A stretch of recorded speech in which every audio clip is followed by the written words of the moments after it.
Welcome to KM shines. ಇವತ್ತು ಚಟ್ನಿ ಪುಡಿಗೆ ಮಾಡುವ ಪದಾರ್ಥಗಳು ಏನು ಅಂತ ನೋಡೋಣ. ಮೊದಲಿಗೆ 1 ಕಪ್ಪಷ್ಟು ಕಡಲೆಬೇಳೆ, 1 ಕಪ್ಪು ಹೆಸರುಬೇಳೆ, ಅರ್ಧ ಕಪ್ಪು ತೊಗರಿಬೇಳೆ, ಅರ್ಧ ಕಪ್ಪು ಉದ್ದಿನಬೇಳೆ, 1/4 ಕಪ್ಪು ಕಡಲೆಕಾಯಿ ಬೀಜ, 1/4 ಕಪ್ಪು ಹುರಿಗಡಲೆ, 1/4 ಭಾಗದಷ್ಟು ಬೆಲ್ಲವನ್ನು ತೊಗೊಂಡಿದ್ದೀನಿ. ಪುಡಿ ಮಾಡ್ಕೊಂಡು ತೊಗೊಂಬಂದಿದ್ದೀನಿ. 1 ಬೆಳ್ಳುಳ್ಳಿ ತೊಗೊಂಡಿದ್ದೀನಿ, ಬಿಡಿಸ್ಕೊಂಡು ತೊಗೊಂಡಿದ್ದೀನಿ. ನಿಂಬೆಹಣ್ಣು ಗಾತ್ರ ಹುಣಸೆಹಣ್ಣು ತೊಗೊಂಡಿದ್ದೀನಿ. ಕರಿಬೇವು ಒಂದು ಅರ್ಧ ಬೌಲಷ್ಟು ಕರಿಬೇವು, 1 ಹಿಡಿ ಆಗೋಷ್ಟು ಕೊತ್ತಂಬರಿ ಸೊಪ್ಪು, 12 ಗುಂಟೂರು ಮೆಣಸಿನ್ಕಾಯಿ ತೊಗೊಂಡಿದ್ದೀನಿ. ಕಲರ್ಗೋಸ್ಕರ ಬ್ಯಾಡಗಿ ಮೆಣಸಿನ್ಕಾಯಿ 5 ತೊಗೊಂಡಿದ್ದೀನಿ. 1 ಸ್ಪೂನಷ್ಟು ರುಚಿಗೆ ತಕ್ಕಷ್ಟು ಉಪ್ಪು ತೊಗೊಂಡಿದ್ದೀನಿ. ಅರ್ಧ ಸ್ಪೂನಷ್ಟು ಇಲ್ಲ 1/4 ಸ್ಪೂನಷ್ಟು ಇಂಗನ್ನು ತೊಗೊಳ್ಳೋಣ. ಇಷ್ಟನ್ನು ಇವಾಗ ಫ್ರೈ ಮಾಡ್ಕೊಳ್ಳೋಣ. ಮೊದಲಿಗೆ ಒಂದು ಪ್ಯಾನ್ ಇಟ್ಕೊಂಡು ಕಡಲೆಬೇಳೆನ ಡ್ರೈ ರೋಸ್ಟ್ ಮಾಡ್ಕೊಳ್ಳೋಣ. ಮೀಡಿಯಮ್ ಫ್ಲೇಮಲ್ಲಿ ಇಟ್ಕೊಂಡು ಫ್ರೈ ಮಾಡ್ಕೊಳ್ಳೋಣ. ಸ್ವಲ್ಪ ಗೋಲ್ಡನ್ ಕಲರ್ ಬರಲಿ. ನೋಡಿ ಇವಾಗ ಆಗಿದೆ, ಗೋಲ್ಡನ್ ಕಲರ್ ಬಂದಿದೆ. ಈಗ ಒಂದು ಬೌಲ್ ಹಾಕೋಣ. ಹೆಸರುಬೇಳೆಯನ್ನು ಅದೇ ಥರನೇ ಫ್ರೈ ಮಾಡ್ಕೊಳ್ಳೋಣ. ಚಟ್ನಿ ಪುಡಿಯನ್ನು ಮಾಡಿಟ್ಕೊಂಡ್ಬಿಟ್ರೆ ದೊಡ್ಡವರಿಂದ ಚಿಕ್ಕವರವರೆಗೂ ತಿನ್ಬೋದು. ಮಕ್ಕಳಿಗೆ ಲಂಚ್ ಬಾಕ್ಸಿಗೆ ಚಟ್ನಿ ಪುಡಿ ಮತ್ತು ತುಪ್ಪವನ್ನು ಮಿಕ್ಸ್ ಮಾಡಿ ಹಾಕಿದ್ರೆ ತಿನ್ಕೊಂಬರ್ತಾರೆ. ಈಗ ಇದನ್ನು ತೊಗರಿಬೇಳೆಯನ್ನು ಹಾಕ್ಕೊಳ್ಳೋಣ. ತೊಗರಿಬೇಳೆ ಜೊತೆ ಉದ್ದಿನಬೇಳೆಯನ್ನು ಹಾಕ್ಕೊಂಡು ಫ್ರೈ ಮಾಡ್ಕೊಳ್ಳೋಣ. ಎರಡು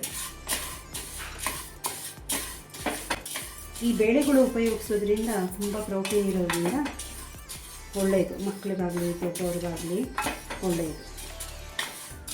ತೊಗರಿಬೇಳೆ ಉದ್ದಿನಬೇಳೆ ಫ್ರೈ ಆಗಿದೆ. ನೆಕ್ಸ್ಟ್ ಕಡಲೆಬೇಳೆನ ಫ್ರೈ ಮಾಡ್ಕೊಳ್ಳೋಣ. ಇದಕ್ಕೆ ಕಡಲೆ ಹಾಕೊಂಡು ಫ್ರೈ ಮಾಡೋಣ. ಒಂದು ನಿಮಿಷದಷ್ಟು ಫ್ರೈ ಮಾಡ್ಕೊಳ್ಳೋಣ. ಇವಾಗ ಆಗಿದೆ. ಇದನ್ನು ಬೌಲಲ್ಲಿ ಹಾಕೊಳ್ಳೋಣ. ನೆಕ್ಸ್ಟ್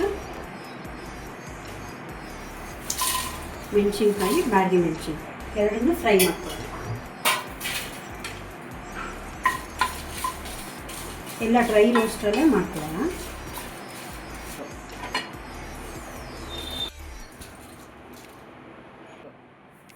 ಬೆಳ್ಳುಳ್ಳಿ ಹಾಕೊಳ್ಳೋಣ.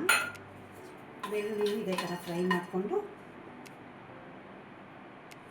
ಕರಿಬೇವು ಎರಡನ್ನೂ ಫ್ರೈ ಮಾಡ್ಕೊಳ್ಳೋಣ.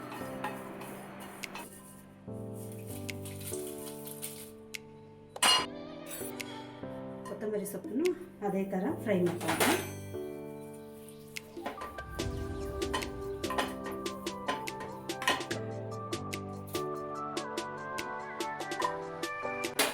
ಸ್ವಲ್ಪ ಮೆತ್ತಗಾಗೋವರೆಗೂ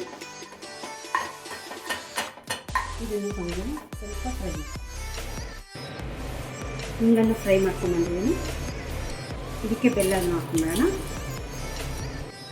ಎಲ್ಲ ಮಿಕ್ಸ್ ಮಾಡಿಬಿಟ್ಟು ಜಾರ್ಗೆ ಹಾಕೊಂಡ್ಬಂದಿದ್ದೀನಿ. ನಾನು ಇದಕ್ಕೆ ಹಾಕ್ತಾಯಿದ್ದೀನಿ. ಒಂದು ಜಾರ್ಗೆ ಹಾಕ್ಕೊಂಡು ಗ್ರೈಂಡ್ ಮಾಡ್ಕೊಂಡ್ಬಂದಿದ್ದೀನಿ. ಈಗ ಎಲ್ಲ ಮಾಡ್ಕೊಂಡ್ಬಂದಿದ್ದೀನಿ.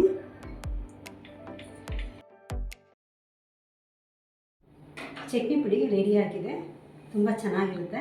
ಮನೇಲಿ ಒಂದು ಸಲ ಟ್ರೈ ಮಾಡಿ. ಇಷ್ಟ ಆದರೆ ಲೈಕ್ ಮಾಡಿ, ಶೇರ್ ಮಾಡಿ, ಸಬ್ಸ್ಕ್ರೈಬ್ ಮಾಡಿಕೊಡಿ. Thank you.